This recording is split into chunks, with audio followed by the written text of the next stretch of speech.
الله يا معيذ يا الله يا مجيب يا الله يا سميع يا الله يا بصير يا الله يا حكم يا الله يا عدل يا الله يا لطيف يا الله يا خبير يا الله يا حليم يا الله يا عظيم يا الله يا غفور يا الله يا شكور يا الله يا عليم يا الله يا كبير يا الله يا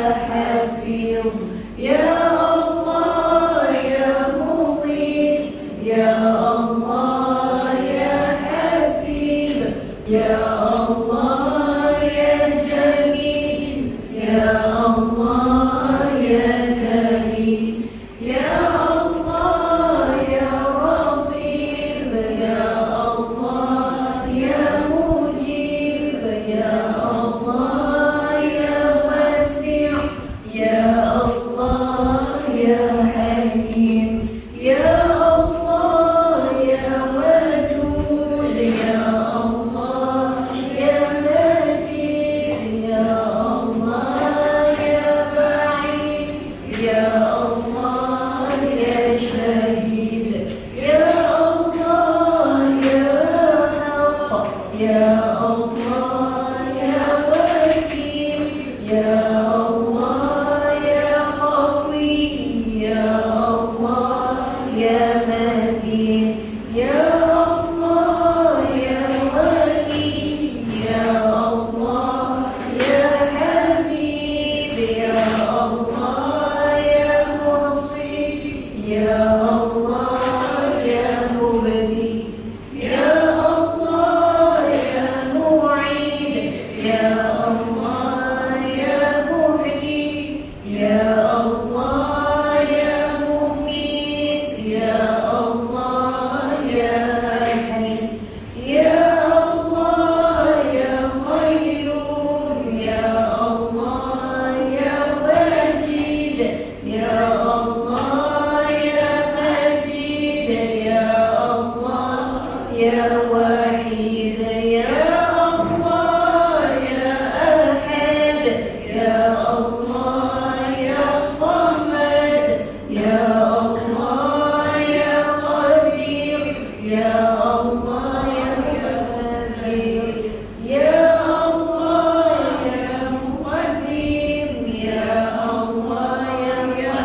lantunan insya-Allah.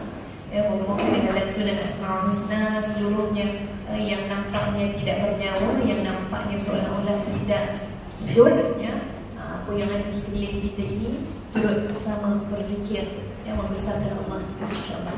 Baik, jadi insya-Allah sebelum kita mulakan pengajian kitab Aqidah At-Tahawiyah untuk bab yang baru, kita akan tengok pada muka surat 45, betul kan? Sambungan. 45 ni apa? Belum kan? Walaupun syai'in dia jadi kita tadi ni. Itu belum. Yang kita 45 dah, tapi yang atas dia betul tak? Yang ni ayat ni belum. Itu belum. Yang atas tu dah, sebab itu untuk perbincangan sebelum. Jadi kita sambung 45 untuk perbincangan baru yang kotak kelabu tu. Kan? 45 kotak kelabu tu kan? Betul kan? Baik, jadi jom subhanallah, sebelum kita mula perbincangan, kita mulakan dengan umul kita Al-Fatihah. A'udzu billahi minasyaitonir rajim. Bismillahirrahmanirrahim. Alhamdulillahi rabbil alamin. Ar-Rahmanir Rahim. Maliki yaumiddin. Iyyaka na'budu wa iyyaka nasta'in. Ihdinas siratal mustaqim. Siratal ladzina an'amta 'alaihim ghairil maghdubi 'alaihim waladdallin.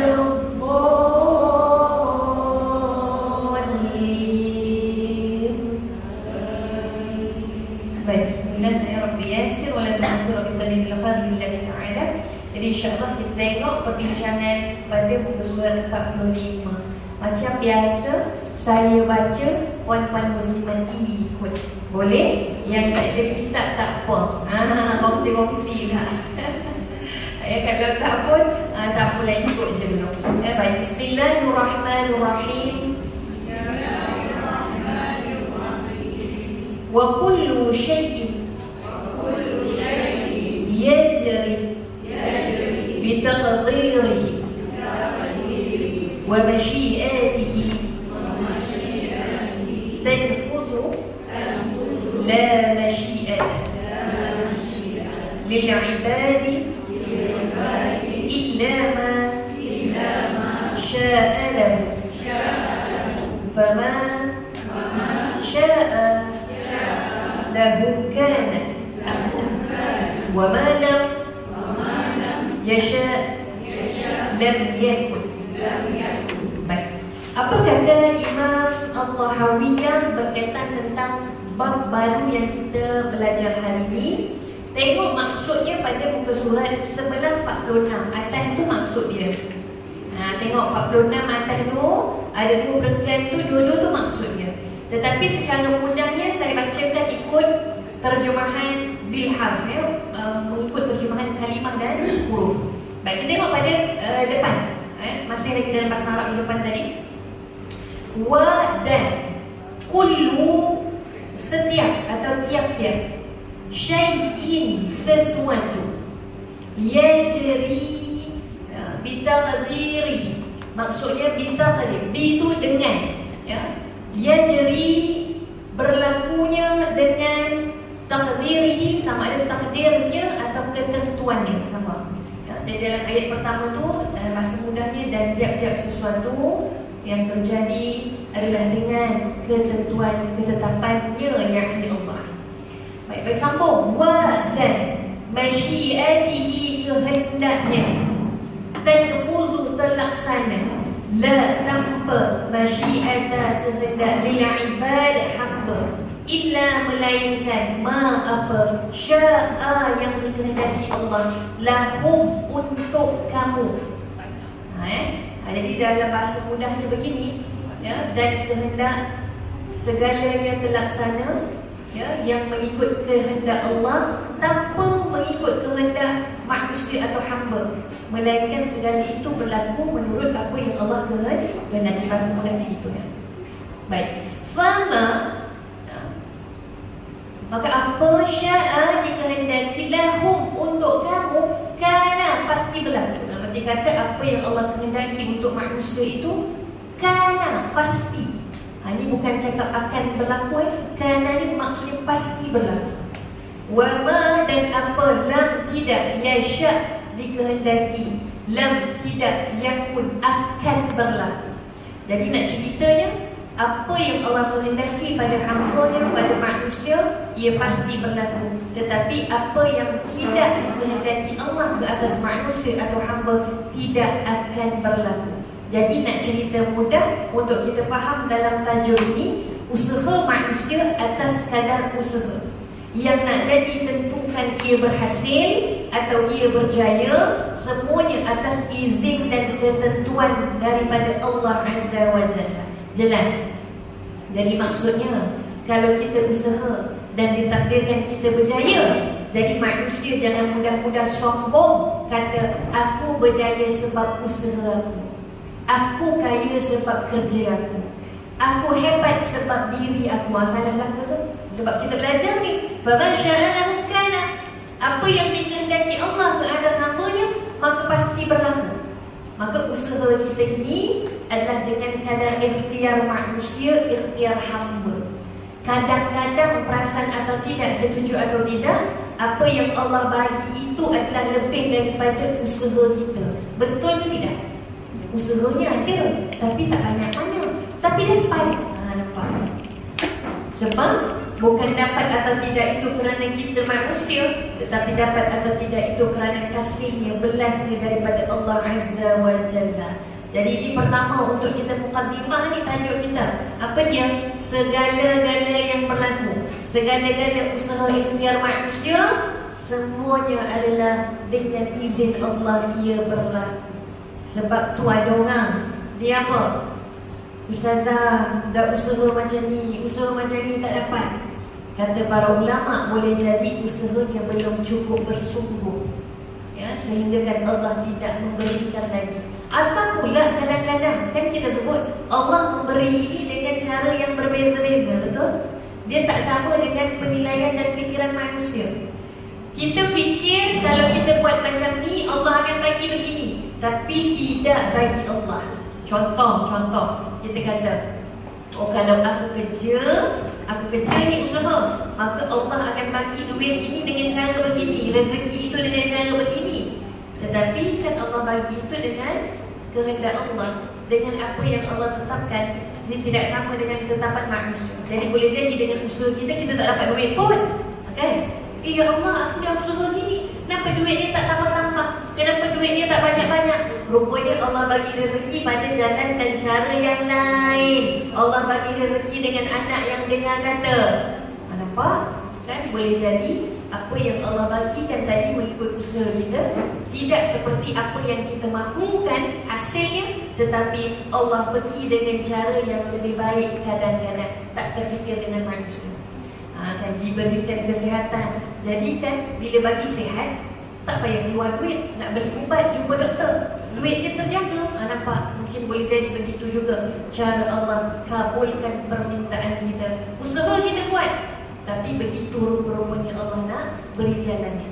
Baik, jadi sebab itu kita sebagai manusia sangat terbatas. Kita takkan pernah tahu cara bagaimana Allah nak tentukan sesuatu hasil daripada usaha kita. Tinggalnya kita usaha dan doa sahaja.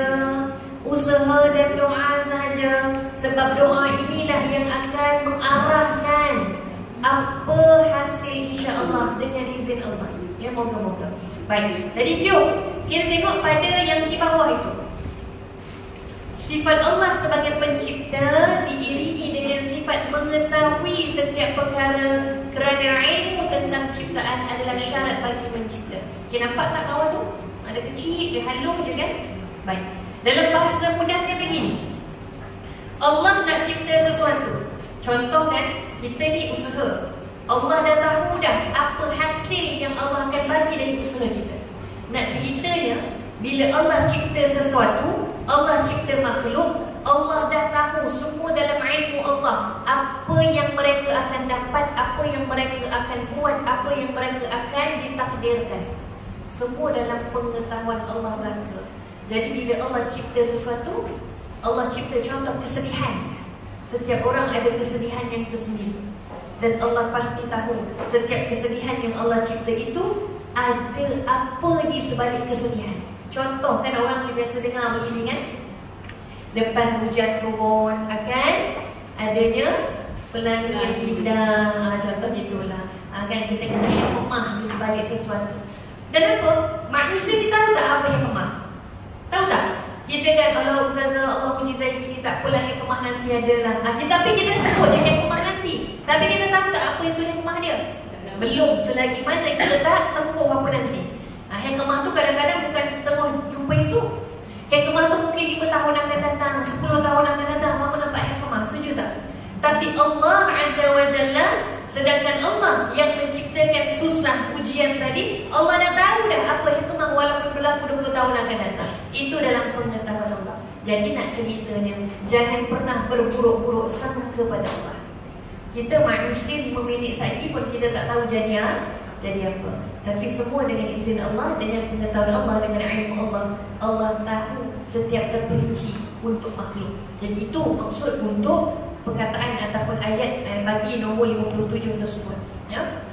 Maka apa yang Allah ciptakan daripada sekecil-kecil benda, ya? Contoh penyakit, contoh sedih, contoh kecewa, contoh marah, semua ini adalah ciptaan Allah, makhluk Allah. Jadi Allah tahu apa yang diciptakan dan Allah tahu semua dalam ilmu Allah apa yang bakal berlaku akan datang. Mungkin Allah takdirkan kesedihan untuk kita ketika ini tidak berhenti. Tapi boleh jadi nanti Allah tengah persiapkan hati dan jiwa kita untuk berhadapan dengan yang lebih bahagia dan gembira. Jadi baik sangka pada Allah, usaha dengan semampu manusia dan berdoa, berhajat pada Allah tanpa henti. Itu yang kita nak belajar pada tajuk kali ini. Baik, sekarang kita tengok pada salah lah 57 tu ayat untuk yang sebelum ni. Yang lain tu angguk je. Tengok sebelah 46 yang bawah tu. Ya tak juga. Kita dah belajar dulu. 57 tu untuk yang sebelum ni, yang muka surat 44. Buku ni memang kadang unik sikit. Jadi hari ni kita muka surat apa ni? 46. 46 ujung bawah tu. Tu betul. Okey. Patutlah tiba-tiba cakap pasal doa kan? Doa tu tajuk yang sebelum ni. Okey, kita tengok muka surat 46. Salah. Baik. Pada muka surat 46, tengok ayat 2 surah Al-Furqan. Kejap lagi kita akan tengok tafsir untuk ayat ini. Kita nak faham, ya. Pendek saja ayat ini, tapi kita akan tengok insya-Allah. Surah Furqan ayat 2, kita baca sama-sama boleh puan muslimat? Boleh. Jadi kita mulakan dulu dengan ta'awuz. A'udzu billahi minasyaitonir rajim. Bismillahirrahmanirrahim.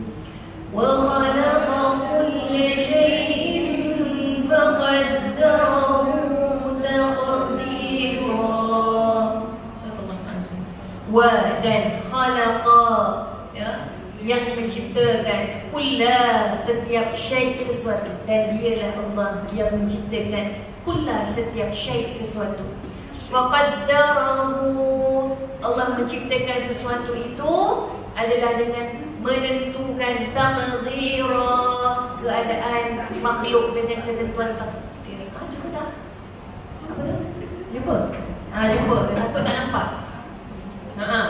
Itu betul. Sekali lagi.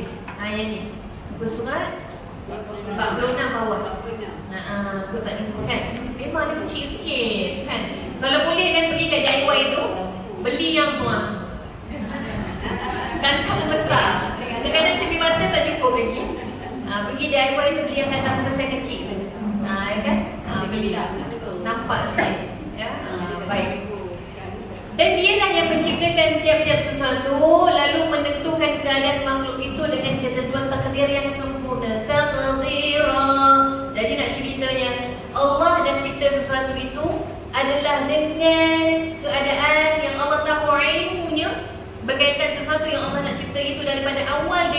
sehinggalah akhir nanti penciptaan ni apa yang berlaku. Dan ketentuan Allah itu maha sempurna, tidak ada cacat celah. Contoh begini kita nak kata, manusia ni bila kita nak buat sesuatu benda baru kan, ni baru first time nak try ni contoh. Bila first time nak try tu pasti jadi apa? Tak jadi. Kan tak jadi dah. Kadang-kadang cantik dah. Contoh kata try nak buat baju, selalu baru baju kurung. Tiba-tiba kali ni macam nak try nak buat dress. Contoh lah nampak cantik dah. Tapi sekali pakai tak muat. Contoh kena alter balik, buka balik. Itu maksudnya manusia ni bila dia nak buat sesuatu, dia dah ada lakaran, dia dah tahu nak buat apa. Tapi tak tentu apa yang dia buat itu berjaya. Pasti nanti akan ada kesilapan mungkin, ada kekurangan mungkin. Itu manusia biasa. Sebab itu kalau kita tengok kan, banyak benda-benda yang baru yang nak diwujudkan. Contoh teknologi dan sebagainya, ya, berkaitan kesihatan sebagainya. Dia mesti ada error lebih dekat mana-mana, betul tak? Kemudian nanti dia akan upgrade. Tetapi nak sebutnya penciptaan Allah, once Allah dah jadikan sesuatu itu dengan ilmu Allah, tidak ada satu pun kesilapan ataupun kekurangan dalam penciptaan. Melainkan kalau Allah takdirkan, contohnya Allah nak ciptakan manusia ini, Allah tahu Allah nak ciptakan dia dalam keadaan cacat buta, jadi Allah jadikan dia segitu. Tapi itu dalam pengetahuan Allah, ilmu Allah. Kita manusia berbeza. Kalau berlaku sesuatu cacat, buruk ataupun rosak yang kita cipta tadi, kita tahu selepas itu, betul tak? Lepas kita cuba, baru tahu buruk ataupun masak benda yang baru, rasa, baru tahu tak sedap. Contoh gitu, kita baru tahu. Tetapi Allah tidak. Bila Allah jadikan itu memang yang bagaimana Allah takdirkan, Allah dah tahu dah siap-siap. Contoh, mungkin ada soalan sebelum ingat tak? Ada yang kata, habis Ustazah, bila kita sebut tentang penciptaan yang sempurna dalam bab yang sebelum kan, ingat tak soalan ada orang tanya, habis bagaimana penciptaan yang Allah ciptakan orang yang cacat, orang yang tak sempurna tubuh fizikal. Maka itu pun dalam pengetahuan Allah yang sempurna. Allah tahu dan itu memang nak dijadikan. Bukan Allah nak jadikan dia sempurna, tiba-tiba tak jadi pula. Tidak. Itu tidak, dan itu mustahil bagi Allah. Tidak gagal untuk Allah. Ya, jadi faham ya? Maka bila buta, bukan maksudnya Allah nak ciptakan dia memang normal, nampak tiba-tiba alamak tak jadi pula, tiba-tiba jadi buta. Tidak begitu. Ya, malah Allah tahu pun itulah yang bakal dicipta, yang akan dicipta. Ya, ada begitu. Ya, jadi jom kita tengok sekejap dalam tafsir ayat ini. Puan-puan muslimat, surah Furqan ayat 2 ni sebenarnya panjang lagi. Sebelum daripada tu pun ada special. Ya, nanti yang lain cemburu. Ya, nampak cawan saya tu tinggi dia kita. Okey. Boleh tak kita buka sekejap dekat handphone? Kan. Nak suruh buka Al-Quran, tak ada Al-Quran kat sini. Ya, buka handphone je. Buka surah Al-Furqan ayat 2. Sebab ayat ni sebenarnya panjang lagi sebelum daripada tu. Ya. Surah Furqan ayat 2. Okey. Furqan. Al-Furqan ayat 2. Tengok dekat kalau dalam siapa yang aplikasi Al-Quran dia tu macam bentuk mushaf Al-Quran yang ada muka surat 359. Kalau yang dia punya aplikasi Al-Quran tu bentuk dia point-point, carilah ayat 2 sayang. Point-point ayat 2. Ayat 2. Jumpa.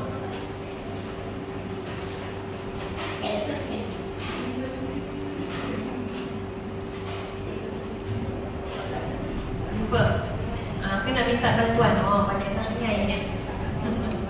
Okey, terima kasih. Sebelum kita lupa kan, tadi kita mula je tu. Kita juga berterima kasih kepada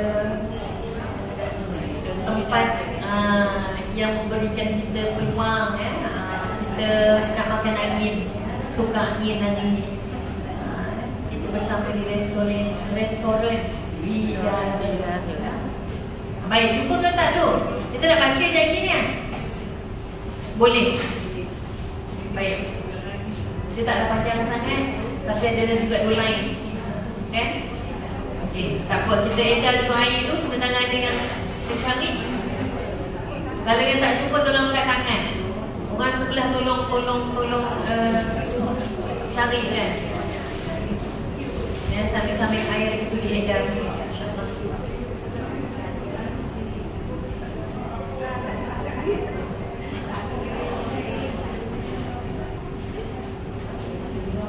Sekejap dia tunggu air tu, setiap diedar baru kita mulakan bacaan. Yang surah Al-Furqan ayat 2 insyaAllah.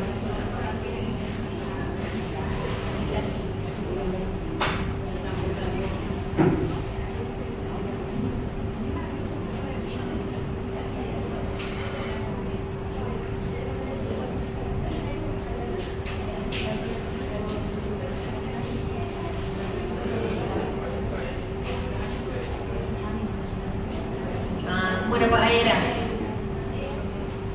Depan.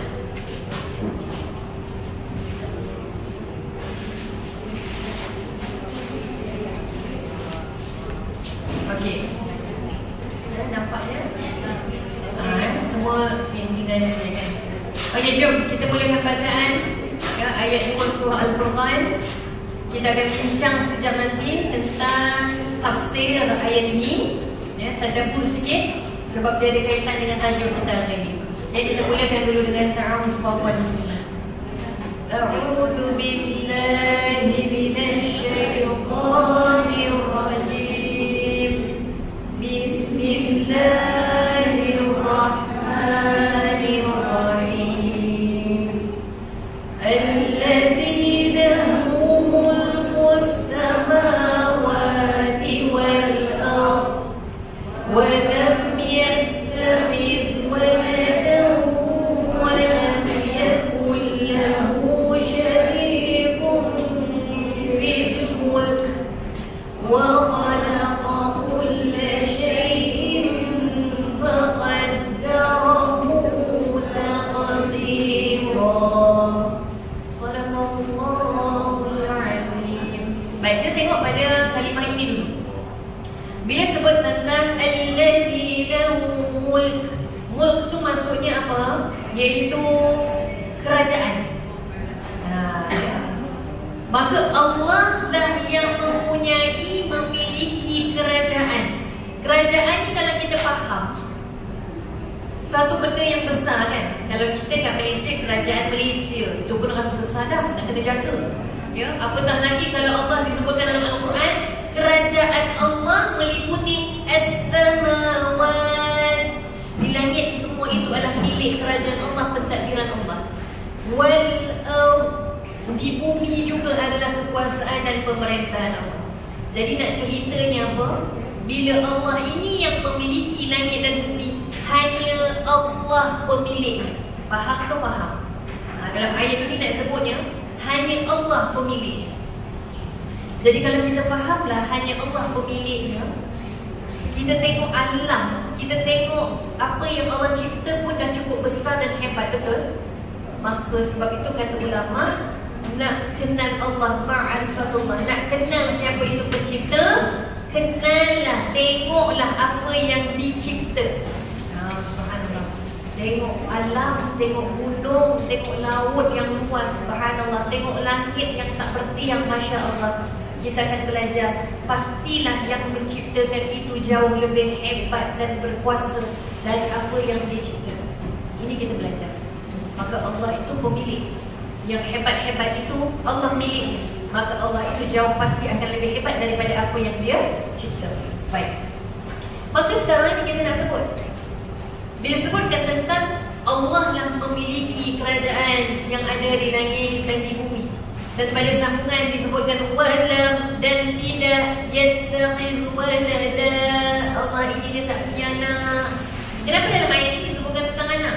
Sebab kita faham begini, kalau manusia, kita duduk sorang-sorang, contohlah ya, orang yang tak berkahwin, duduk sorang-sorang, mak ayah dah meninggal, adik-adik tak ada anak tunggal, dia akan rasa apa?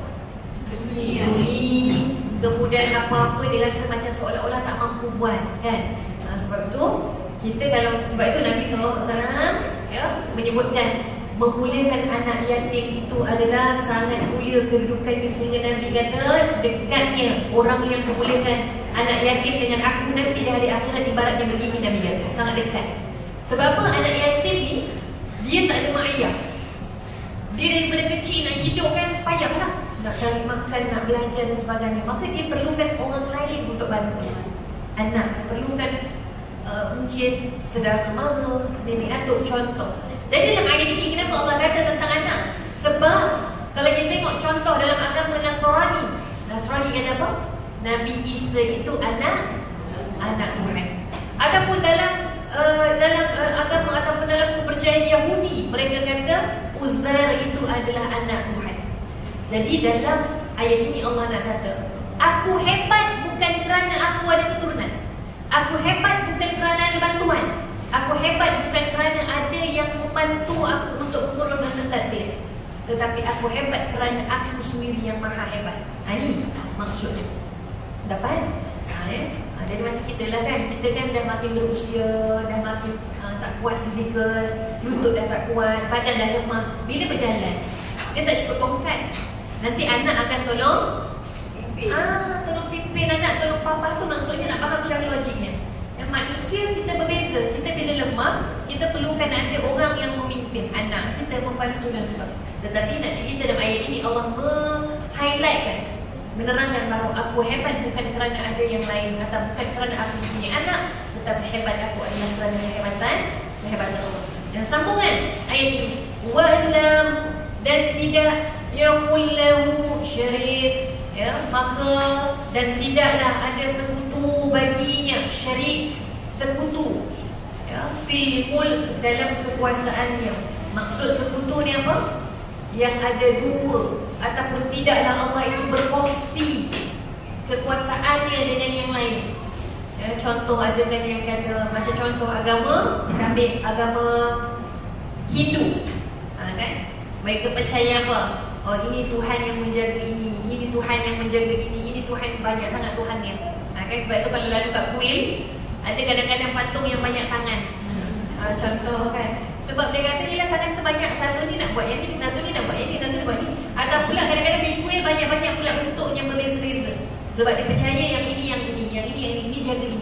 Contoh itu. Itu kepercayaan mereka. Sebab itu kita umat Islam, kan kalau kita belajar kan, mufti, kalau di Selangor kita Jabatan Mufti Selangor mewartakan sehingga kan pluralism itu juga sesat. Kefahaman sesat. Pluralism ni apa? Dia menyamakan Islam dengan agama lain. Contoh, kita memanglah kita sebut dalam Malaysia kita boleh mengamalkan, ataupun orang yang bukan beragama Islam mereka boleh mengamalkan agama mereka dengan aman dan tenang. Itu di Malaysia. Betul. Tetapi jangan sampai kita orang Islam bersetuju dengan mereka. Maksudnya apa? Oh, Isa kata ini anak Tuhan. Mereka kata Isa anak Tuhan. Kita pun setuju dengan agama mereka mengatakan Isa juga anak Tuhan. Itu salah. Itu tak boleh. Pluralism ni maksudnya menyamakan kedudukan semua agama sama. Mana mungkin Islam takkan sama dengan agama lain. Takkan.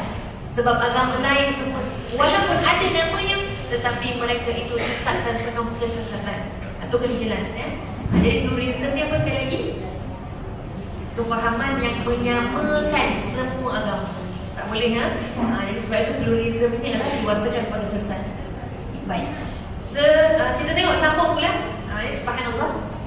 Dalam kalimah ini disebutkan tidak ada sekutu. Maksudnya Allah tidak berkongsi kuasanya dengan yang mana-mana ataupun makhluk dan sebagainya. Pertama kita belajar adalah disebutkan kata ulama tafsir. Pertama, siapa nak catat-catat? Pertama apa dia? Iaitu menunjukkan ayat ini dalam surah Al-Furqan ini, walam yakul lahu syari'un fil mulk, adalah Allah Maha berkuasa dan tidak memerlukan pertolongan sesiapa. Saya ulang perlahan sikit.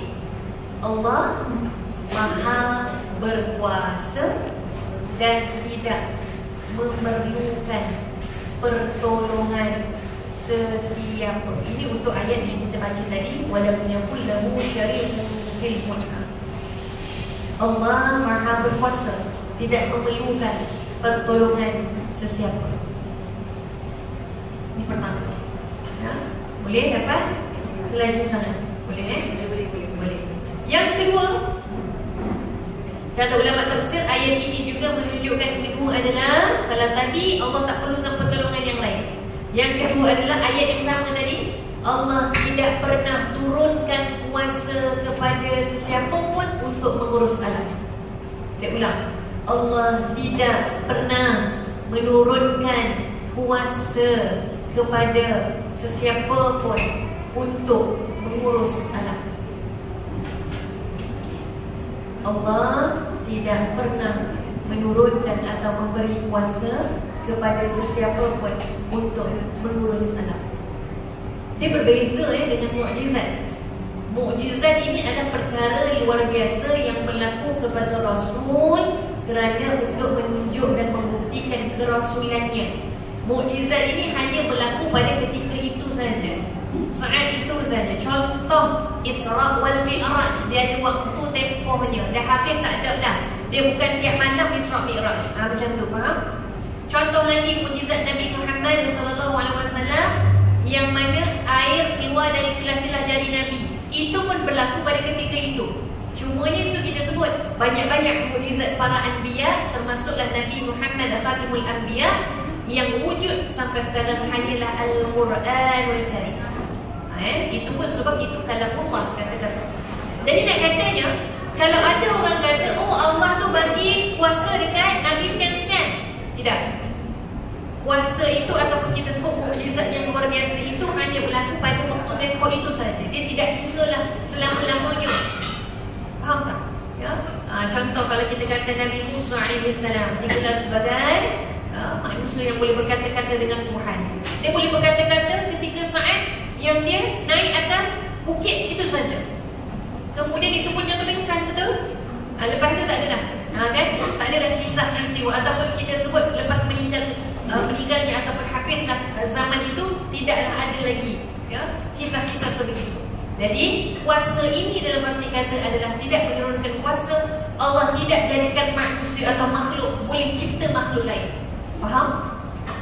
Sebab itu Fir'aun katakan, aku boleh juga menghidupkan. Bila mana Musa jumpa dengan Fir'aun, Fir'aun kata apa? Tuhan kamu kata dia boleh menciptakan, boleh hidup manusia. Aku pun boleh hidupkan manusia, kata Fir'aun. Aku juga boleh mematikan manusia. Apa Fir'aun buat? Dia panggil orang, aku boleh mematikan dia. Macam mana dia kata? Aku bunuh dia sekarang, dia mati.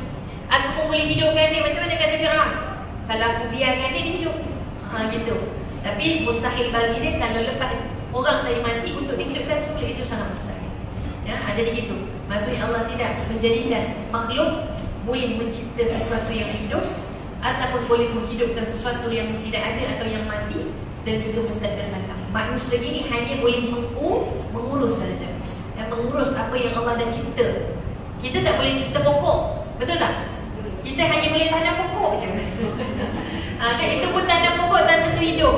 Nak ceritanya tak tentu hidup. Kalau hidup pun, katalah kita tanam pokok mangga, kalau hidup pun tak tentu berbuah. Nak ceritanya. Sebab semuanya adalah dengan ketentuan Allah. Semuanya adalah dengan izin Allah. Nak cerita kita dah tanam hidup juga, tak tentu dia berbunga. Jadi kita memang tak ada kuasa. Tak ada kuasa apa. Kita hanya mengurus saja. Jadi itu untuk ayat yang kita bincang, walam yakul lahu syarik fil mulk. Baik, sambungan barulah ayat yang kita bincang hari ni, yang dalam kitab kita. Wa khalaqa kulla syai', dan Allah itu mencipta sesuatu, kulla syai', setiap sesuatu. Tadi nak ceritanya apa? Bila kita faham Allah sahaja yang boleh mencipta benda hidup ni. Sebab kita faham pokok semua pun makhluk yang hidup juga. Maka apa? Bila kita faham Allah sahaja yang berkuasa mencipta, maka tidak ada satu benda yang boleh mencipta seperti Allah dan tidak ada kuasa. Maka kita tahu illah, Allah itu adalah illah bagi kita. Illah ni apa? Kita biasa dah dengar. Apa dia?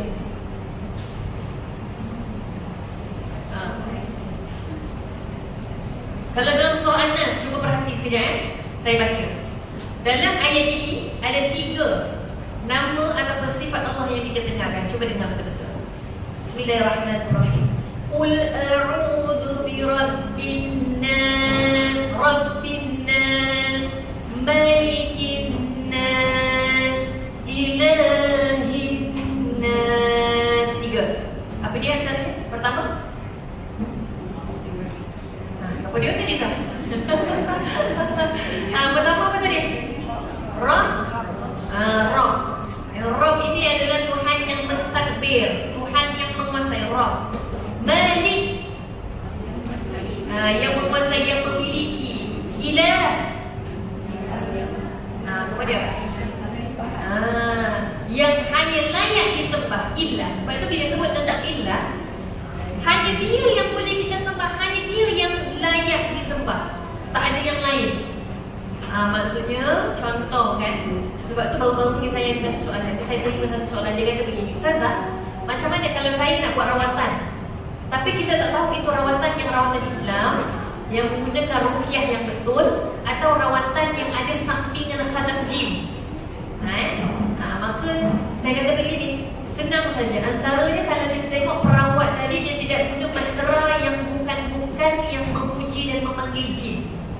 Kalau kita dengar, kita kan boleh dengar kan, ayat-ayat yang selain daripada Al-Quran, contoh. Jadi itu dah kena, itu dah red flag lah, maksudnya dah kena angkat kaki dah. Jangan duduk lagi, kan, sebab orang kata dia boleh rawat, dia boleh sembuh, dia boleh bagi jodoh, dah sudah. Ini kita sebut ilah. Kalau kita tahu, kita kata, wish, mantra yang dia baca tu memang tak pernah dengar lah, bukan ayat Al-Quran tu, kan. Sekalipun dia baca bahasa Arab, tapi bukan ayat Al-Quran, dia mantra, zikir pun bukan. Ya, jadi berhati-hati sebab kita takut kita, macam tadi kita sebut ilah, patutnya kita sembah Allah, minta pada Allah pertolongan daripada Allah. Tapi bila kita guna cara yang salah, kita sebab konon-konon, tak apalah, ketepikan sebab aku nak sembuh, ketepikanlah sebab nak apa yang kita nak, duduk jugalah. Jadi ini, takut itu menyebabkan kita ini menyembah sudah selain daripada Allah, minta pertolongan lain. Ya, dia tengah ruqyah kita. Bila kita dengar benda tu bersalahan, takkan kita nak terus faham. Okey, faham. Macam mana Ustazah, tengah rawatan ni, kita dengar ni, memang dalam hati kita pun tahu salah. Sebab macam ni, puan-puan muslimat, selalunya kalau kita nak pergi ke rawatan-rawatan, sebelum masuk lagi pun kita dah nampak. Contoh, mungkin belum dibaca mantra lagi tu, dah nampak dah macam-macam yang digantung dia, ataupun yang dia minta, contoh darah, ataupun ayam apa dan sebagainya. Ya, macam-macam lah kan. Benda-benda tu dah nampak pelik dah. Sekali kita pun macam nak baik sangka tu, tak apalah, mungkin betul lah di rawatan Islam. Ya, walaupun dah nampak dah hakikatnya, kita tengok, merhati. Duduk, betul mantra yang dibaca. Jadi salah tak kalau waktu tu datang kita lari. Baik. Kebiasaannya rawatan-rawatan macam ni dia akan ada susulan, betul tak? Kan, mesti dia akan cakap nanti datang lagi minggu depan temu janji. Macam ke hospital lah, kan? Ada temu janji, ada kad temu janji. Jadi kalau dah tahu macam jangan pergi datang lagi kali kedua, apa yang kita kena buat? Balik bertaubat. Sebab boleh jadi sebab kita tadi tak sengaja, tak tahu awal. Kita duduk tu dalam keadaan kita was-was lagi.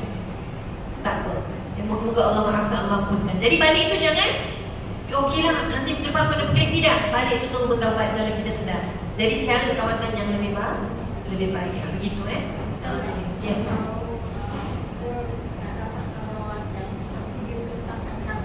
Okey, faham?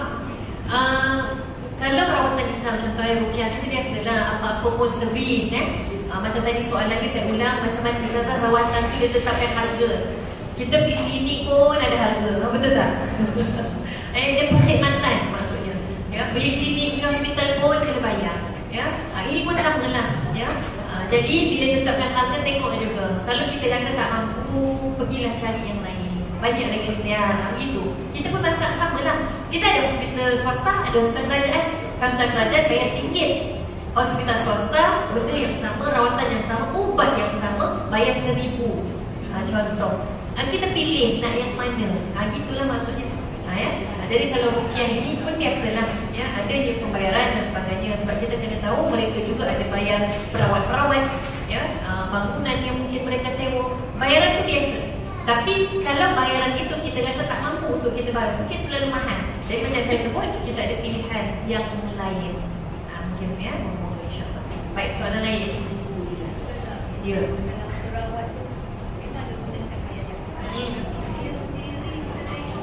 Tidak meyakinkan.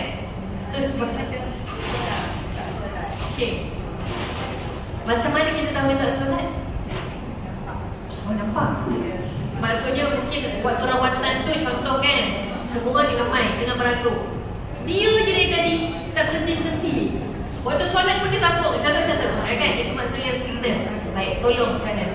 Sedangkan disebutkan kata ulama, kalau kita nak beli makanan pun, kalau orang yang menjual makanan tadi tak solat, maksudnya fasik, orang yang buat dosa.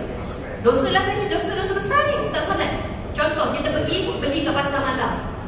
Pukul 6, pukul 7, pukul 8 orang tu cegat lagi. Perempuan mungkinlah boleh buy sangka period. Kalau orang lelaki Jumaat tak pergi sembahyang Jumaat, contoh berjual, ni orang fasik. Jadi boleh kita tinggalkan untuk membeli. Ataupun itu tentang beli makanan lah. Ini apa tandanya tentang kita sebut rawatan. Kalau kita nampak itu pun dah satu tanda, jadi tinggalkan. Sebab orang fasik, orang fasik adalah orang yang buat dosa besar. Tinggal solat adalah dosa besar. Kita bimbang, dia nak rawat kita, dia pun dalam keadaan buat dosa. Jadi tidaklah lari kemungkinan bahawa dalam keadaan rawatan itu juga ada perkara-perkara salah yang dia akan buat. Salah tu maksudnya yang melanggar syariat. Kalau benda wajib pun dia boleh langgar, benda-benda lain pun mungkin boleh jadi. Sebab kadang-kadang jin dan sebagainya. Kita bimbang kan. Jadi kalau nampak macam tu, tinggalkanlah. Tengah-tengah beratur ni, balik dah. Contoh. Baik, ada soalan lain? Tak ada dah. Ya, sila. Okay. Okay. Alhamdulillah baik. Tapi kita recommend kepada orang, kita nak beritahu kawan-kawan kita kalau kerja kat di situ baik, tapi kita tak sebut kata ya Allah baik. Faham. Selalu orang kita faham pun dia memang baik. Faham. Itulah tu takut tu, syirik. Jadi syirik kecil tu. Okay, saya ulang soalan. Betul kan? Ramai. Dia bukan saja rawatan-rawatan macam tu saja kat hospital pun. Kau pergi hospital ni, kau jumpa doktor ni. Ataupun yang macam tadi sebut, kau pergi rukiah dengan ustaz ni, kau pergi tempat ni, confirm baik. Atau kita takut syirik. Syirik kecil. Kita tak menyembah berhala, kita tidak menyembah benda lain, kita tak buat bohong dan sebagainya. Tetapi syirik kita adalah kita meyakinkan diri kita dan yakinkan orang lain pula, ajak orang lain pula. Yakin apa? Yakin yang sembuhkan itu doktor bukan Allah. Sepatutnya kita kena sebut, ikhtiarlah.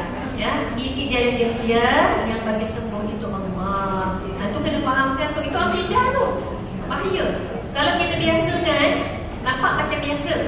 Sebab itulah budaya kita kan. Ada orang lain biasa lagi tu cakap. Tetapi bila kita dah belajar, kita dah ilmu, bahaya kalau kita biar, sebab ia berkaitan tentang akidah, pegangan kita. Bimbang tu. Sebab nanti boleh jadi tiba-tiba bila kita Allah izin sihat, okey, kita boleh recommend kawan kata ini confirm 100% elok, dia pergi mati pula. Contoh. Dah sudah anak-anak dia salahkan kita. Sebab tu kita kata bukan dengan apa yang kita cakap, bukan dengan apa yang dirawat, tetapi semua dengan izin Allah. Apa saja yang berkehendak, boleh saja jadi macam-macam. Sebab itu di tangan doktor yang sama boleh jadi membaikkan, menyihatkan, menghidupkan. Di tangan doktor yang sama boleh jadi kematian, orang yang lagi parah jadi lagi parah. Di tangan doktor yang sama. Sebab itu bukan kerana doktor tadi, tetapi kerana izin. Subhanallah, itu kita kena percaya. Maka lepas ni kita kena ubah sikit ucapan kita. Sebab nanti yang rosak akidah tadi, rosak iman tadi, kita juga yang bercakap. Orang yang percaya tadi pun sama. Sama-sama pula rosak iman. Sudah. Baru lagi saya bersama-sama dengan pelajar-pelajar saya di Chokit. Saya baru dilantik menjadi pengajar agama di Sekolah Bimbingan Jalinan Kasih, iaitu di bawah Jawi, Jabatan Agama Islam Wilayah. Pernah tak tahu sekolah ni? Nama pun dah pelik kan? Nama unik. Dia tak macam sekolah lain. Sekolah lain sekolah kebangsaan, sekolah menengah. Ini Sekolah Bimbingan Jalinan Kasih. Sekolah ni dia menempatkan pelajar-pelajar sekolah rendah, sekolah menengah dalam satu sekolah. Dan ada asrama lagi. Mereka ni siapa? Mereka ni adalah golongan-golongan remaja yang tidak ada dokumen lengkap, yang miskin bandar, yang macam-macam lah. Tapi dia bukanlah masalah yang kita kata masalah moral sosial, tak ada. Dia more tu macam tu, tak ada dokumen, dia tak ada pergi sekolah lain. Jadi kita kumpulkan di situ. Maka minggu lepas saya kelas dengan orang, kita bincang tentang bab akidah lah. Tentang sebelum ni kita bincang tentang bagaimana memantapkan, meningkatkan iman. Yang baru-baru ni kita bincang tentang apa perkara boleh membatalkan iman. Ni perkara batal iman. Banyak, a few things. Antara salah satu tadi, ya, bila kita percaya ada kuasa lain yang sama atau menandingi Allah, kita percaya pun dah boleh batal iman. Apa tak lagi kita buat? Kita percaya. Aku percaya yang pergi sini elok, sihat. Yang dengar pun percaya dah boleh batal iman. Dia buat, batal iman dia bertambah-tambah bergandengan. Kita bimbang Jadi sebab itu, apa kesan batal iman? Banyak. Kesan batal iman dekat dunia nampak dah, dekat akhirat nanti takut kita bimbang, namanya kita bawa sebagai Islam, orang yang beragama, tetapi nanti di hari akhirat Nabi tak pandang kita untuk bagi syafaat sebab tidak ada iman dalam hati kita. Iman dari tempatan. Yang bimbang. Sebab benda-benda beginilah, benda remeh yang kita percaya dan kita buat. Jadi kena ingatkan pada diri kita dah belajar dalam kelas akidah. Lepas ni nak cakap, kena lebih berjaga-jaga. Sebab yang kita cakap tu yang kita percaya betul, yang kita cakap yang kita buat. Percaya pun boleh batal iman. Jadi berhati-hati. Baik. Itu bila sebut wa khalaqa kulla syai', maka Allah saja ilah yang layak disembah. Sembah dalam arti kata everything. Minta tolong, nak buat apa, semua bergantung pada Allah. Maka biar yang lain itu Allah uruskan yang terbaik. Kita buat yang termampu, kita minta tolong Allah, yang lain itu Allah akan atur yang cantik dan baik. Dan bagaimana jalannya insya-Allah. Baik, dan akhirnya pada ayat ini disebutkan faqaddaru taqdira, dan dialah yang menetapkan, ataupun dialah yang menentukan, taqdira, takdir yang sempurna. Maka dalam arti kata sempurna ini adalah tepat. Allah menentukan takdir seseorang itu tepat dengan orang itu. Yang sesuai. Orang ni mampu, orang lain tak mampu. Gitulah. Jadi Allah bagi dekat dia. Nak tahu mampu atau tidak waktu bila? Waktu kita tengah diuji ke lepas diuji? Tengah diuji ke lepas diuji? Tengah diuji tak tahu mampu lagi. Kan? Waktu tu tengah sedih, tengah hati masih berbolak-balik, kita tengah diuji masih tak nampak lagi. Tapi kita akan nampak biasanya kita mampu melepaskan ujian selepas ujian. Betul tak? Cuba bayang balik. Contohnya cuba bayang selama kita hidup ada puan-puan yang 50-an, 60-an, 40-an kat sini. Bayangkan balik selama hidup kita 50-an yang lepas. Mesti ada fasa kehidupan kita yang memang jatuh terduduk. Ada kan? Yang ujian, ya Allah, inilah yang paling berat dalam hidup aku. Tapi tengok, ujian tu dah berapa lama kita tinggalkan. Sekarang kita elok tak? Elok kan? Masya Allah.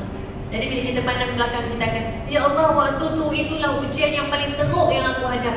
Tapi sekarang elok je hidup ni, maksudnya kita mampu melepasinya. Jadi nak tahu kuat atau tidak, kita akan nampak selepas daripada kita melepasi ujian. Maka kenapa kuat? Sebab Allah yang bagi kuat. Kita boleh bertahan sampai sekarang. Nampak tak? Kalau waktu tengah ujian memang tak nampak, semua kita nampak. Kita akan blank out. Macam, ya Allah, kenapa lah aku kan lemah, kenapa bukan dia? Contoh kan. Waktu diuji tak nampak. Tapi kita akan tahu kita kuat sebenarnya ketika saat kita mula melepasi ujian dari perlahan-lahan. Maka semua itu, nak tahu kuat atau tidak, boleh atau tidak, kan Allah yang tentukan, Allah yang tetapkan. Ada orang, contohnya, adik ipar saya,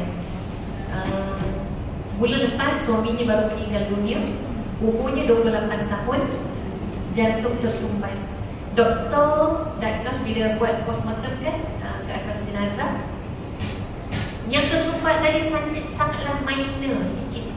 Doktor kata kalau orang biasa, orang lain tersumbat tadi boleh hidup je lagi, tak ada masalah pun. Tetapi kerana tersumbat tadi meninggal 28 tahun baru sebulan lepas. Dan semalam isteri dia baru bersalin. Anak yang kedua baru bersalin, tanpa suami, tanpa ayah. Jadi kalau kita kata tengok kita rasa ya Allah berat ni ujian dia, kan? Susahnya kita nampak dia macam tu. Tapi bayangkan kan Allah, kita sebut tadi Allah menentukan takdir itu tepat dan sesuai dengan keadaan orang tadi.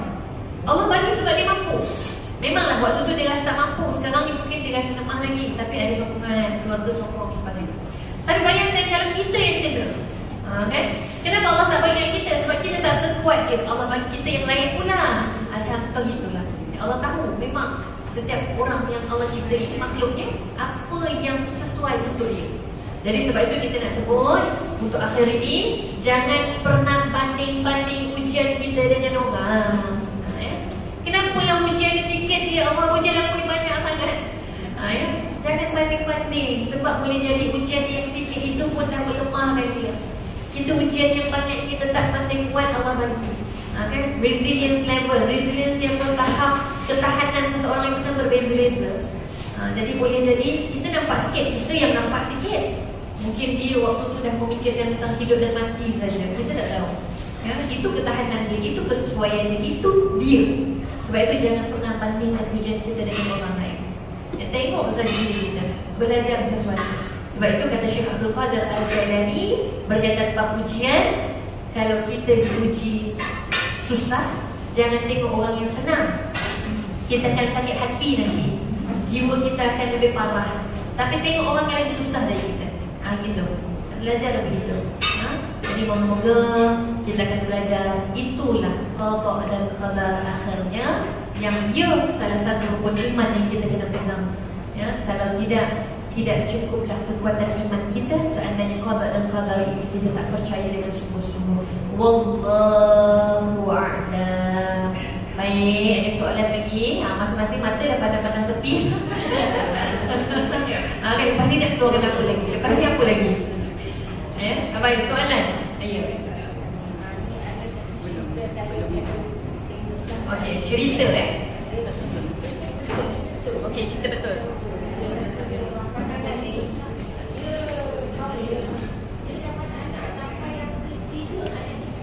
Oh, baik, subhanallah. Nah, soalan saya orang yang tengok macam kita ni, tengok kita senang bercakap. Ya, betul, betul. Kenapa dari anak tadi? Betul. Dia susah. Betul. Kehidupan dia tu susah, bawa kerja kampung, dia kan faham? Hidup anak-anak juga bercakap. Lepas tu dia berlalu lagi tempat disahkan kita nak yang penuh akan cakap. Macam mana kita nak jadi, macam mana dia nak terima, kita akan Tuhan, boleh tak kita punya macam kita, macam mana soalan nak cakap. Nak suruh dia berhenti dengan anak. Okey, faham? Baik, soalan saya ulang soalan macam ni. Ini kisah benar katanya. Ada orang yang dia bukan senang pun, dia susah dalam segi kewangan. Tidak senang dalam segi kewangan. Dan bila Allah takdirkan pula, bila dia ada anak, tiga-tiga anak ni dia takdirkan OKU. Cacat dia berbeza-beza, mungkin OKU.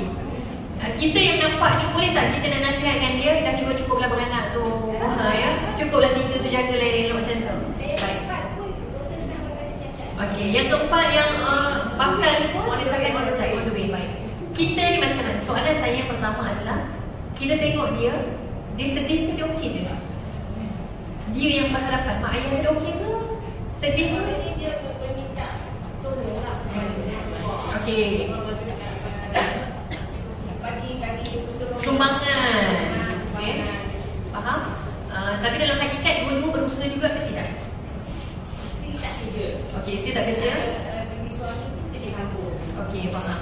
Jadi suami isteri tak kerja, kita assume sebab dia menjaga anak. Kan? Kalau dia kerja, siapa nak jaga anak dia? Okey, so sumber kewangan hanya satu, suami. Dan kita kata kerja kampung, mungkin gaji upah tak banyak. Sebab boleh jadi sebab juga akademik dia. Kan, faktor akademik dan pengalaman. Kalau nak kerja yang lebih besar, tak sesuai dengan akademik dia. Okey, level dia, faham. Baik, jadi sekarang kita, bila dia asyik-asyik minta sumbangan, contoh kan, aku susah ni, sumbangan lah, anak ramai kan, anak sakit. Jadi patut tak untuk kita nasihat begitu? Macam kita sebut tadi, dah lah berhentilah anak kan. Baik, bismillah. Bila sebut macam ni, sebab itu pertama tadi saya tanyakan macam mana keadaan suami isteri tadi. Sebab kadang-kadang orang yang berhadapan, dia lebih tenang daripada orang yang menengok. Orang yang berhadapan setiap hari, dia yang berhadapan dengan anak yang okey tadi. Boleh jadi mak ayah tadi dekat rumah tak stres pun, okey je. Kalau stres pun mungkin masih boleh dikawal lah. Kita taklah cakap manusia tak ada stres langsung, ada. Tapi boleh dikawal. Maksudnya dia enjoy hidup dia. Tapi yang tak enjoy tu orang yang tengok. Dia tetangga orang lain, itu. So saya tanya. Jadi begini, jalan nak dapat redha syurga Allah itu setiap orang berbeza-beza. Ada orang Allah uji dengan dari ilmu tetapi berkali-kali terjebak dengan dosa. Sebab mungkin jalan taubat dia, yang dia bila berdosa bertaubat berkali-kali, itu jalan untuk dia dapat redha dan syurga Allah. Itu jalan dia.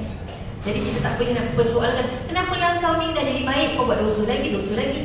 Mungkin dia pun sangat struggle dengan taubat dia. Maka itu jalan dia. Sama yang kita tadi, jalan dia mungkin kita nampak susahnya lah kau ni kan, empat anak cacat gitu. Boleh jadi anak-anak itulah yang akan tarik ibu ayah untuk masuk syurga Allah. Ya, itu kalau kita nak positif lah.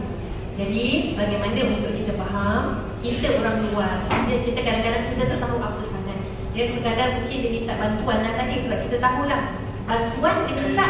Okey, dengar beza. Dia minta bantuan kewangan atau dia minta bantuan jaga anak dia. Mana satu? Dia minta bantuan kewangan kan? Ada tidak pula kata tiba-tiba, tolong, aku nak bagi anak aku seorang ni kat kau, seorang ni kat kau, seorang ni kat kau. Cukup 4 orang, tolong jaga anak aku satu seorang. Tak ada kan? Tidak. Jadi maksudnya dia tak kisah untuk jaga anak dia, okey. Tetapi yang dia risau sebab anak dia tak cukup makan. Dan kita faham faktor ini adalah faktor yang dia tak boleh ubah lah, sebab suaminya dah kadar begitu, gaji kadar begitu.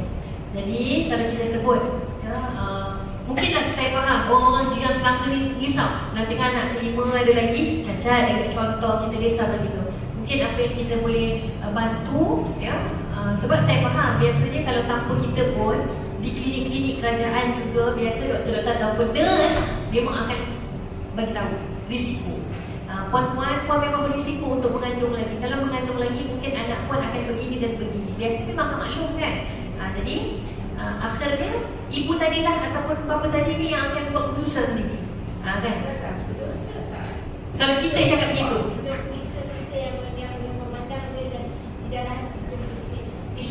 tahu dia. Okey, soalannya berdosa ke tidak? Kata ulama, kalau dia hanya lintasan hati masih belum berdosa. Tetapi kita bimbang ia menjadi penyakit hati kita. Dia tak berdosa lagi, tidak dicatat lagi di bahu kiri, di buku amal. Tetapi yang kita akan risau adalah penyakit hati yang mula-mula kudis. Kita biar kudis tadi jadi merebak. Kita lah yang akan berhadapan. Dia tak kisah pun. Kudis tu bukan dia yang rasa, kudis tu kita yang rasa. Soalan gitu. Jadi kita yang sakit nanti. Ya? Jadi apa yang kita boleh buat? Contoh mungkin dia faham kita kesian. Ya, sama ada kita pun akan kata takkanlah aku je nak bantu kewangan dia. Sikit-sikit aku. Contoh, faham. Ya, kita punya concern. Jadi mungkin puan-puan yang lebih baik adalah kita bawa dia pergi dekat kelas-kelas ataupun kan sekarang ni banyak kan KKM sendiri pun ada buat kelas-kelas macam pun kawalan kehamilan dan sebagainya. Mungkin boleh ketengahkan dia benda-benda begitu. Sebab kita kena faham satu benda, orang ni ilmu dia berbeza-beza tahap. Boleh jadi mereka ni memang tak ada ilmu pun, tak ada ilmu untuk mencegah kehamilan pun, tak ada. Kan? Jadi kita boleh ketengahkan benda-benda tu. Kita nak cakap kita dah pandai, betul tak? Jadi kita sarankan, jom aku nak ajak kau hari ni, kan? Jom aku nak ajak kau hari ni, kita pergi kat klinik ni, akan hantar kau ada satu kelas. Kelas apa? Mengawal kehamilan contoh. Itu tak salah. Sebab kita tahu dia adalah orang yang berisiko. Sebab itu kalau dekat hospital pun, contoh wanita-wanita yang berisiko untuk mengandung, doktor akan sarankan untuk berhenti. Sebab tu ada yang kadang-kadang ikat rahim dan sebagainya. Sebab doktor tahu awak kalau mengandung lagi ada risiko. Mungkin darah tinggi boleh mengakibatkan ibu jadi mudarat ataupun kencing manis, awak yang sakit. Jadi doktor akan sarankan untuk berhenti, tak masalah. Sebab apa? Kita nak maslahah, nak kebaikan yang kita nak jaga daripada mudarat yang berpanjangan. Sebab itu. Jadi macam kita sebut, sekali lagi saya sebut, kalau tidak daripada ucapan kita bawa dia, salurkan pada tempat-tempat yang lebih baik. Sebab kita nak cakap lebih mudah, kadang-kadang ilmu kita pun terbatas, betul. Berkaitan bab kesihatan, biologi kita pun tak pandai. Jadi nak bagi dia faham bagaimana contoh pencegahan kehamilan dan sebagainya. Mungkin dia pun tak ada ilmu, kita kena assume begitu. Dia tak tahu. Jadi kita kena bagi tahu, kena bagi ilmu. Kan? Jadi kalau sekadar condemn ataupun menyalahkan, dia tak habis. Kan? Jadi kita bawa dia pergi ke tempat yang boleh membantu dia. Saya rasa itu lebih baik. Kan? Usaha kita, insyaAllah. Boleh dapat sesuatu mungkin. Allahu'alam. Jadi ingat lintasan hati masih belum berdosa. Ya? belum berdosa. Melainkan kalau kita buat lah, dia hanya dalam hati, tapi nanti hati kita berpenyakit lah. Wallahu a'lam. Baik, soalan akhir. Makanan pun dah sampai kan? Belum. Okey. Dan kita tutup dengan selawat tafriji ya. Baik, soalan. Yang belakang. Ada? Tak ada. Ada soalan lain? Tak ada. Oh, ni baru satu ayat. Okey, sementara sebelum kita tutup, jom kita tengok ayat yang akhir pada muka surat 46 bawah sekali. 46 bawah sekali. Kita baca sama-sama untuk kita tutup sebelum dengan selawat tafriji insya-Allah. Yang nampak ayat yang bawah tu kita baca sama-sama insya-Allah. Nampak ke tak? Nampak kecil kan? Saya pun tak nampak ramai. Okay, kita mulakan dengan ta'awuz insya-Allah. A'udzu billahi minasyaitonir rajim. Bismillahirrahmanirrahim. Wa ma tasha'una illa an yasha Allah. Inna Allah kana 'aliman hakima. Wama dan apa tasya'un yang kamu berkemahuan illa tidaklah berlaku melainkan insya Allah ya, dengan apa yang Allah tetapkan ya, ataupun yang Allah kehendaki. Innallaha sesungguhnya Allah kana aliman hakima. Allah itulah yang maha mengetahui, aliman hakiman yang bijaksana. Sebab itu bezanya manusia ada ilmu tapi ilmunya terbatas. Kalau dia pandai pun ataupun kita kata dia ada ilmu banyak pun tetapi tak tentu dia bijak. Maksudnya apa? Ilmu dengan bijak ni apa beza dia? Ilmu tu setakat dia tahu, tetapi bijak ni bila mana dia tahu ilmu tadi nak guna dengan cara dan bagaimana. Jadi Allah ini digandingkan dengan dua-dua dalam ilmu bijaksana. Maksudnya dengan ilmu yang dia ada yang banyak, semuanya dia bijak untuk mengatur ilmu tadi dengan yang terbaik. Begitu. Sebab ada je orang ada ilmu tapi dia guna ilmu itu untuk tujuan salah. Ada orang yang dia bijak, dia belajar perundangan tapi dia guna undang-undang tu untuk buat jenayah. Ada. Jadi itu bukan bijak ya. Jadi dia hanya berilmu tapi tidak bijak. Jadi sebab itu Allah ini adalah maha yang mengetahui, yang berilmu, dan dia juga adalah maha bijaksana dan menggunakan ilmunya dengan cara yang sangat tepat dan sempurna. Wallahu a'lam. Baik, jadi terima kasih semua. Kita tutup insya-Allah dengan selawat tafriji. Ya, soalan dia. Adakah apa maksudnya dikatakan anak itu membawa rezeki, dan adakah salah kalau kita cakap pada seseorang tu dah lah tu jangan lagi ada anak sebab kita dah nampak bapak tu malas bekerja. Jadi anak-anak tu membesar dalam suasana terabai. Kita tak nak bila satu keluarga tu anak-anak membesar yang daripada dalam suasana negatif, dia akan bersangkut paut dengan keluarga-keluarga yang lain. Jadi adakah salah kita menegur jangan lagi ada anak? Okey, ni soalan ada kaitan tak dengan yang belakang? Ada kaitan? Saya ulang.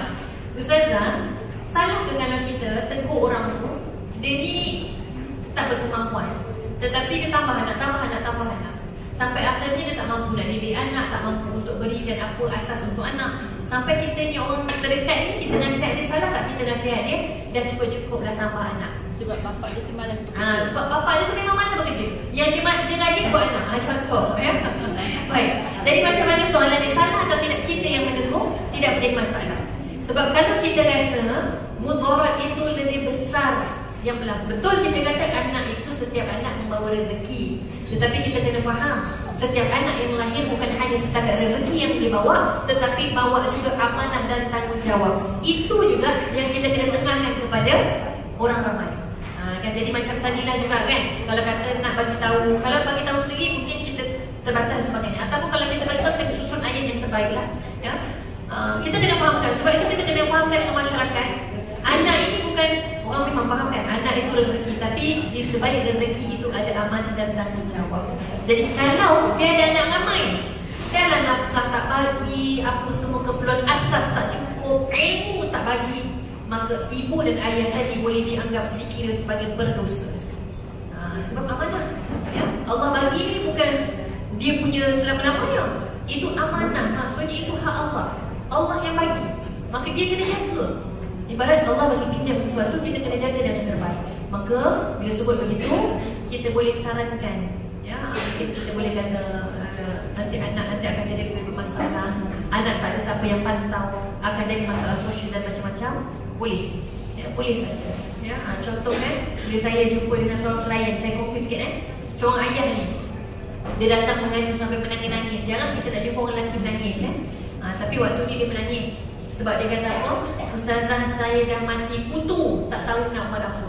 Ayah ni, ya, kenapa? Anak lari rumah berbulan-bulan, cari, buat report polis, semua tak ada. Tanya kawan-kawan pun tak tahu. Sampai ayah ni kata saya dah mati kutu. Sampai ke satu tahap, dia jumpa balik anak dia. Dia kata, Ustazah, sekarang anak saya dengan saya ni, tapi nak buat apa? Takkanlah ayah tadi nak kurung 24 jam. Betul tak? Ya, mustahil. Nak kurung, tak boleh keluar rumah langsung. Kenapa dia lari rumah? Sebab dia ikut kawan, ikut boyfriend. Dan sebab perempuan, kes perempuan. Jadi apa yang kita kata, saya sarankan pada ayah tadi, sebelum saya sarankan bawa anak tadi dekat pusat pemulihan, sebab saya tahu kadang-kadang mak ayah ni dia berat sikit. Sebab di pusat pemulihan tak boleh jumpa macam kat asrama, bukan tiap minggu kau boleh datang, tak boleh. Dia berapa lama baru boleh jemput. Dari masa. So ayah ni boleh nampak berat untuk letakkan anak di sana. So apa yang saya buat macam tadi lah, kan kita kata boleh tak Ustazah kita bagi tahu keburukan kalau ini berlaku. Saya bagi tahu. Saya kata tuan-tuan, kalau anak tuan tidak diletakkan dekat sini, pertama boleh jadi penyakit kelamin. Kedua, boleh sama ada dijual perdagangan manusia. Ketiga, sama ada dibunuh, ada gangguan nak tengok mayat dia nanti. Jadi kadang-kadang penting juga untuk rasa takut dan gerun pada manusia. Macam tadi kan kita dah kata, kalau kau beranak lagi, anak kau nanti boleh jadi ni satu, boleh jadi ni dua, boleh jadi ni tiga. Kalau kau tak pantau, tak bagi ilmu, tak urus dengan baik, kita senaraikan apa kesan. Sebab kadang-kadang diorang ni tak nampak, sebab belum jadi kan, tak nampak. Jadi kita bagi tahu. Jadi paling tidak dia ada rasa fikir dan takut. Takut ni penting. Sebab itu dalam Al-Quran Allah tak cerita pasal syurga saja. Tabsyir kan, betul-betul gembira saja tentang bagaimana syurga, bagaimana keadaan orang yang diberi nikmat, tidak. Tetapi Allah gandingkan dengan takhwif, benda yang menakutkan, menggerunkan. Tentang neraka hari kiamat penting. Biar balance, supaya Allah tahu benda yang menggembirakan ini akan melalaikan manusia. Kan kita kata seronok ada anak, buat anak dan sebagainya. Tapi dia tak tahu di sebalik itu apa kesan dia. Apa yang kalau dia tak jaga, apa yang berlaku, kesan buruk. Jadi kita mungkin tadi kan dua-dua orang ni, sama ada kalau kita kata tak boleh nak bawa lagi untuk ke tempat-tempat yang saya sebut tadi, mungkin terangkan saja dulu. Ya, kalau kau tak ni, ini pertama yang kau kena buat. Kedua yang kau akan hadap. Ketiga kesan dia, senarai. Kita tolong dia dengan senarai, bantukan kesan. Sebab orang macam ni kadang dia tak terfikir kesan. Boleh jadi mungkin begitu. Ya, macam tadi pun yang kisah orang kampung tadi pun, mungkin kita boleh bagi tahu juga. Dia tak tahu contoh kaedah kawalan kehamilan. Kita senaraikan ini nombor 1 sama ada pin, atau nombor 2 yang ini, atau nombor 3 yang ini, atau 4. Apa kita kata ikat rahim, kan? Kadang-kadang orang tak tahu. Ya, dia tak tahu. Jadi kita kena bagi tahu, kena bagi ilmu. Ya, jadi begitulah bagi saya. Ya, moga-moga kita nak tutup mudarat yang lebih besar. Ya, kita tak nak. Sebab kalau kita tengok pun ramai saja remaja-remaja di pusat pemulihan akhlak yang sampai ke satu saya pernah ada seorang remaja ni dekat pusat pemulihan akhlak dekat Batu Ihsan, dekat Batu Ihsan dekat mana? Dekat hujung-hujung Selangor. Mana? Sahabat berenang. Ya, Batu Ihsan sahabat berenang. Seorang perempuan ni, wanita ni dia kata gini, remaja, Ustazah, saya mula terjebak dengan hubungan seksual bebas ni sebab mak ayah saya sibuk, kan, kerja duduk kat flat. Mak ayah ni kerja pagi petang siang malam, shift, kan. Ayah ni driver lori, mak kerja kilang. Memang tak balik rumah. Bila anak balik rumah, mak ayah tak ada. Sampai kan dia kata kadang-kadang bila mak ayah tak ada, malam tu saya keluar lagi Ustazah. Saya keluar, saya merayau dekat jalan-jalan KL. Itulah mula dia terjebak dengan benda-benda yang tak elok. Tengok, mak ayah dia dah sibuk dengan benda lain, tak sibuk untuk urus anak. Akhirnya anak buat benda-benda yang tak elok. Banyak benda kes-kes yang berlaku sebab ibu ayah tak pantau. Sama juga dengan kes perempuan ni. Ini ayah yang menangis tadi ni. Okey, cerita ni macam ni. Dia dah bercerai dengan isteri dia, so dia bapa tunggal. Anak tiga-tiga duduk dengan dia. 2 anak lelaki, 1 ni anak perempuan bongsu. So ayah ni kontraktor yang selalu outstation. Bayangkan bila selalu outstation, anak duduk rumah seorang-seorang. Jadi tidak dipantau. Jadi dah bila jadi macam ni baru ayah, ustazah saya tak tahu nak buat apa. Biasanya gitulah, bila dah jadi masalah baru kita nak jadi solution. Boleh lagi, tapi dia dah jadi masalah dulu lah. Sekarang kita nak cegah. Cegah itu lebih baik, insyaAllah. Prevent lebih baik. Baik, jadi saya rasa cukup setakat itu. Jadi soalan tadi tak salah pun untuk kita nasihat dengan hikmah. Lebih bijak ni adalah kita listkan bagi tahu pada dia ini nombor 1, nombor 2 supaya dia lebih nampak yang apa pesan. Wallahu a'lam. Baik, jom kita sama-sama kita tutup dengan selawat tafri'iyah sebelum kita dismiss, dan saya bagi semula kepada DN insyaAllah. Baik, bismillah. Okay, siapa ni ketua mahaban? Pas semua DN. Dia dah bubuh dalam grup WhatsApp boleh tengok dekat grup WhatsApp. DN dah bagi kat grup WhatsApp. Buka. Siapa nak tengok dia kat grup WhatsApp. Elwa mana? Abang tadi juga. Okay dah, tengok kat grup WhatsApp. Tu saya kata lepas ni cerita bawah tu kan tak besar. Cermin mata tak cukup. Okay, jom bismillah.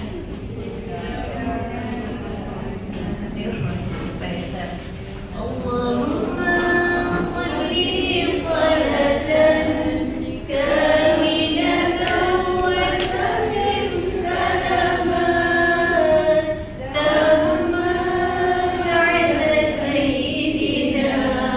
Muhammad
selawat antara salah satu jalan untuk Allah mudahkan urusan dan Allah angkat kesusahan.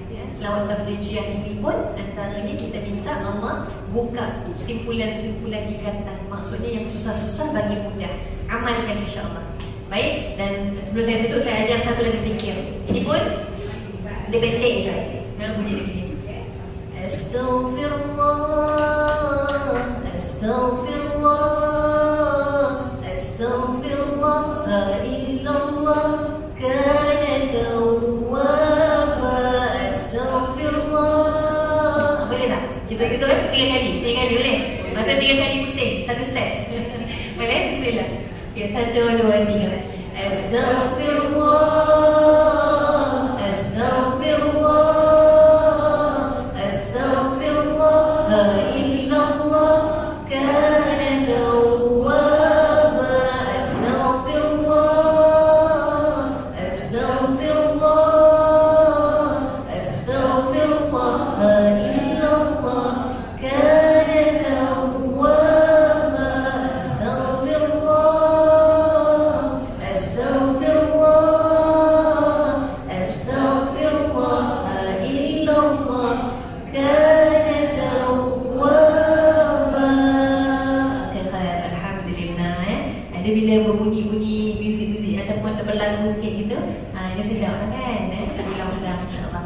Baik, jadi alhamdulillah, terima kasih semua. Ya, hari ini sengaja saya ambil masa lama sikit. Sebab selalu kan kalau kuliah kan masjid kan 10 berapa? Sampai 9:30 syak dah kena keluar jadi hari ini insya-Allah alhamdulillah kita rezeki masa lama sikit. Jadi insya-Allah saya akan bersama hingga akhir nanti ya. Jadi saya serah semula kepada B. Silakan, masyaallah.